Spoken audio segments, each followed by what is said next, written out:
A respeito das declarações do ex-presidente Bolsonaro sobre o Nordeste, de que é a pior região brasileira em todos os sentidos, a partir do dado que ele diz que há um fluxo migratório do Nordeste para Sudeste e Sul.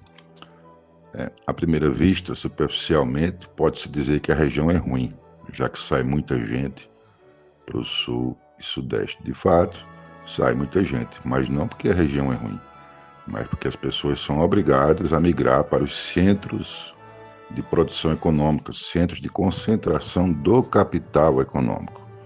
Haja visto, durante quase um século, se concentrou os recursos da economia, da indústria, do capital no Sul e Sudeste.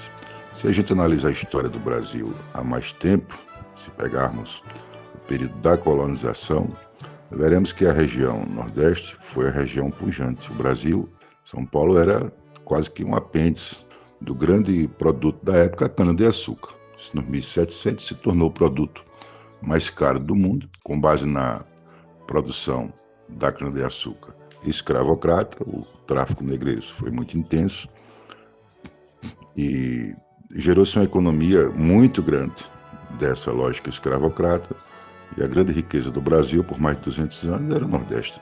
Então, não é porque a região é ruim, é porque houve uma concentração nos últimos 100 anos de investimentos e de recursos no Sul e Sudeste, né? Então, as razões para que a gente encontre dificuldade aqui no Nordeste são a má distribuição de renda macro do Brasil, algo que o governo Lula, o primeiro governo Lula e o segundo governo Lula, insistiu em reverter e conseguiu, a ponto da gente ouvir falar aquela frase nas manchetes, né? Vocês estão lembrados?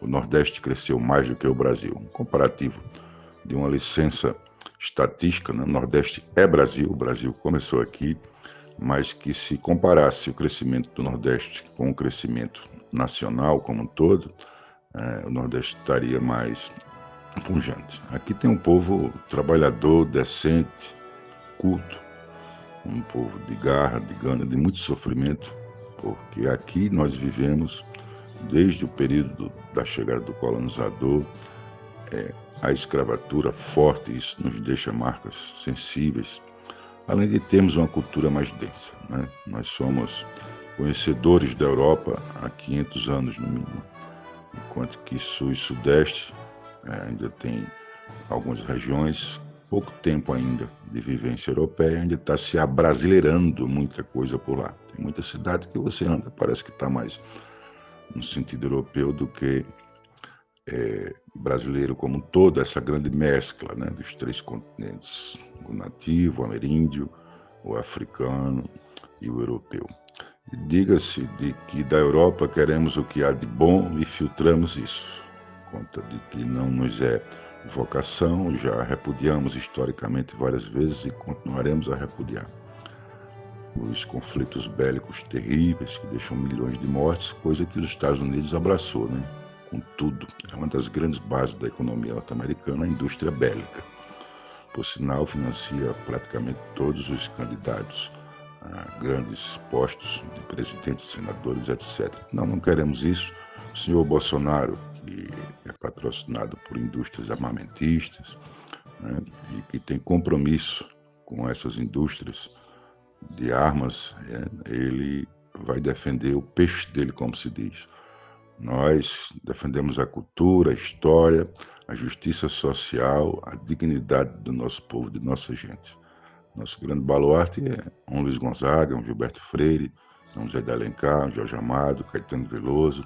Dentro da cultura, na política, tantos são os nomes, né? Começando por Lula, a gente pode dizer tantas pessoas que fizeram a contribuição decisiva para que o nosso país alcançasse esse estágio de agora, uma esperança permanente de que a gente seja uma nação justa, feliz, equânime, igualitária, né? É do Brasil tantas modalidades de exemplos mundiais, como é o caso do SUS, que a gente não pode deixar de referendar sempre, que é construído no entendimento de que dinheiro ele não deve ser concentrado para lucro e nem para poucos, como fez a lógica de crescimento do Sudeste e Sul.